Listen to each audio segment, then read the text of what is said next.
Hello, welcome to this course on Block 4. So before we proceed, I would like to introduce myself. I am Krishna K. Dikshit. I work in Center for English Language Education at Dr. B.R. Ambedkar University, Delhi. So English language teaching is one of my favorite areas, and today we are doing a lesson here under Block 4, Unit 1. The broad title of this unit is Social Justice. So a quick outline of this lesson is like this. We are going to begin with considering the overarching content of this unit, which is social justice and discrimination.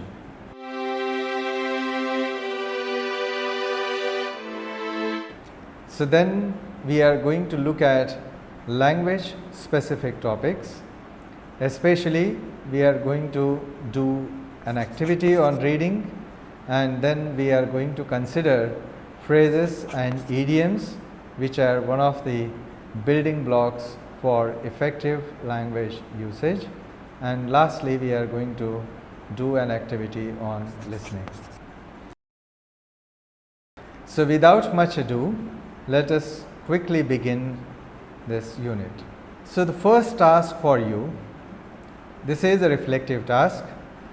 What you have to do is you spend a couple of minutes and explore the notion of social injustice and discrimination.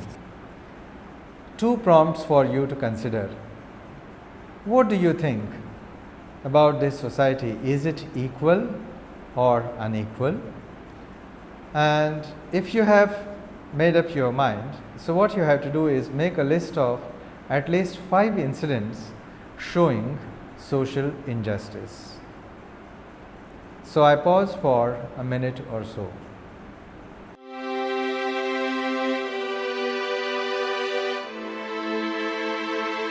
So by now, you must have made a list of things that you have experienced in your life. So if you have done that, let's come to this reading. So which is a fine story. The title of the story is The Thakur's Well by Munshi Premchand. The main characters of this story are Jokhu, who is a hero, in other words we can even call it protagonist, and Gangi, his wife. There is Thakur, and there are others. The main issue around which this story is built is a crisis of drinking water. The crisis is in the terms of access to drinking water. The conflict, a few people, especially the downtrodden, so they are not allowed to take water from Thakur's well, or there is another well which is used by villagers, is of shopkeeper's well. The main events of this story include the illness of Jokhu. He is not well, he is sick. Gangi is trying her level best to fetch him good potable drinking water, but she had to cope with the given. So Jokhu brought the lota to his mouth, but the water smelled foul. He said to Gangi, "What kind of water is this? It stinks so much, I can't drink it. My throat is burning. You give me water that's turned bad."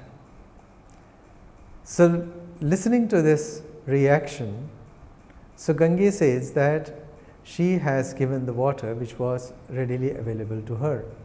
She says she had brought this water yesterday, and there has been no bad smell at all then when it was brought.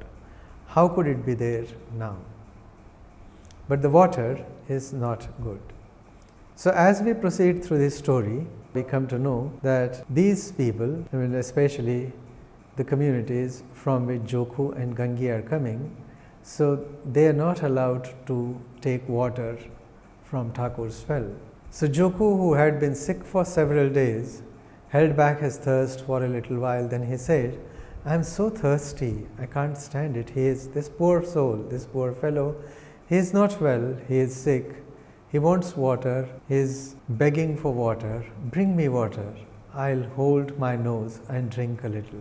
So he is ready to compromise. He is ready to adjust with the givens. So Gange did not give it to him this time. His sickness would get worse from drinking bad water. That much she knew. She wasn't that educated, but she was aware. But she didn't know that by boiling the water, it would be made safe. She said, "How can you drink it? Who knows what kind of beast has died in it? I'll go and get you some water from the well." So, listening to the wife's comment, Jokhu says, "Where can you get more water for me? The Thakur or the shopkeeper both have wells. Won't they let me fill just one lota?" So she makes a decision that she will get some good water for her husband. And throughout this story, you will see all the struggle and how she plans and what she does. But eventually, when she succeeds and she is there at the Thakur's place, and she is about to get that water. So I'll read that part for you. She looped the rope around the bucket, like some soldiers stealing into the enemy's fortress at night. She peered cautiously on every side. So she made sure that nobody is looking at her. If she were caught now, there was not the slightest hope of mercy or leniency. Finally, with a prayer to the gods, she mustered her courage and cast the bucket into the well. Slowly and slowly it sank in the water. There was not the slightest sound. Gange yanked it back with all her might to the rim of the well. No strong-armed athlete could have dragged it up more swiftly. So she had just stooped to catch it and set it on the wall when suddenly the Thakur's door opened. The jaws of a tiger could not have terrified her more. Look at the metaphor here and look at how she esteems herself.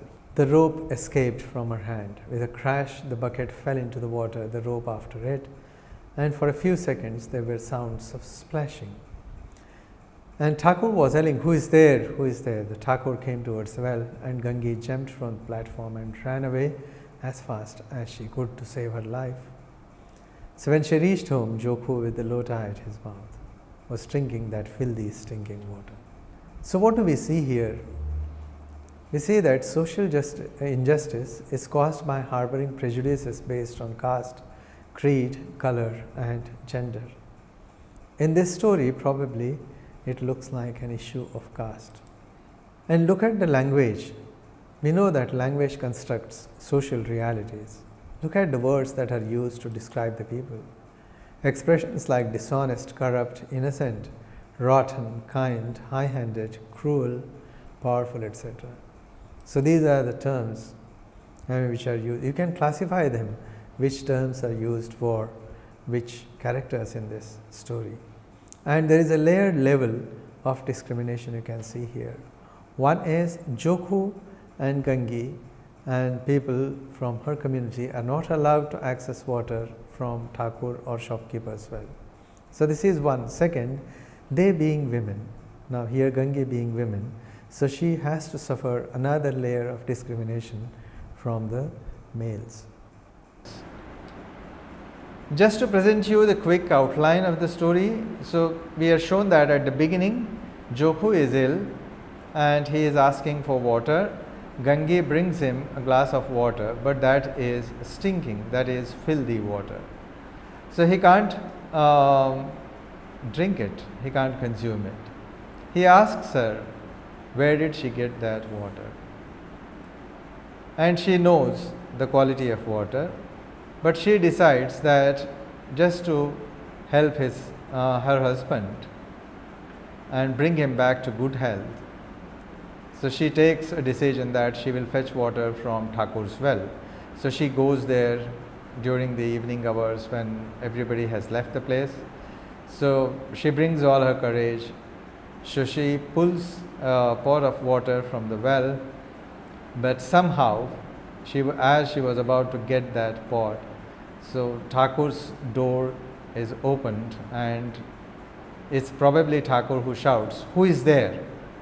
So she can't stand that conflict, so she just runs off the platform and she is back home. And when she reaches home, she sees that her husband Joku is drinking from that lota, which is of filthy water. So in this story, there are some questions in your material, so I recommend you go one by one and try interpreting those questions first and write your own answers.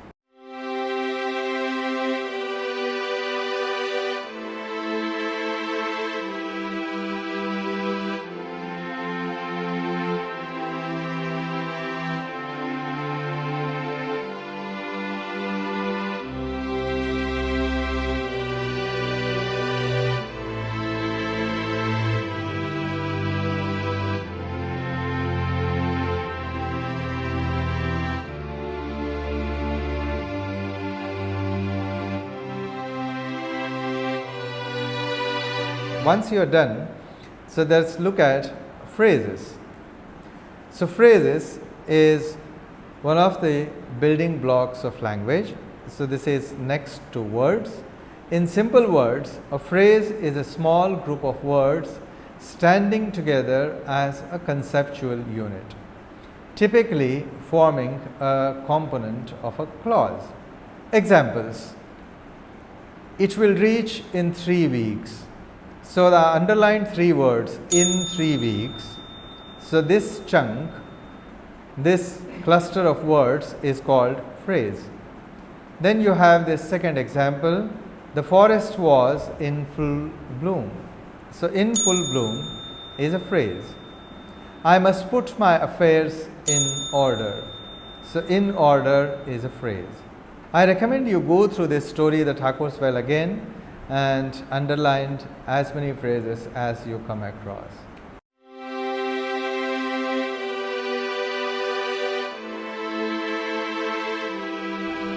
The second aspect is idiom. What is an idiom? Obviously, this is the first question that comes to our mind. So an idiom is a group of words established by usage, in other words, established by use, as having a meaning not deducible from those of the individual words. So idiom, in a sense, is a group of words, but if you know the meanings of the individual words which make that group, so you can't arrive at the meaning of the idiom. So this is something which is which is there with those group of words, and this is an established sense. So there are 2 examples for you to consider here. There will be the devil to pay. Now, if you know the meaning of the words like there will be, the devil, to pay, etc., you won't be able to make out the meaning of this chunk, this group. The meaning of this is what idiom is. So the meaning is trouble to be faced as a result of one's action. It's like you should be ready to face some trouble, some problem. Or the second example is take it easy. So this is familiar compared to the first one. The meaning is make little or no effort, or proceed or do something in a very relaxed manner without taxing your brains.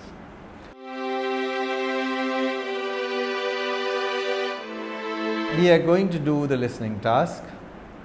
So first of all, there is this piece of text. This is an extract from Martin Luther King's speech, I Have a Dream. I recommend you make someone read this passage for you, and as that person is reading that piece of text, I recommend you attempt these questions.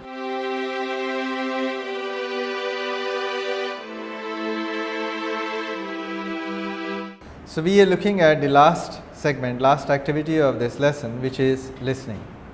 So first you have to listen to this piece of text and then answer the questions which are given. So the text is an extract from Martin Luther King's speech, I Have a Dream.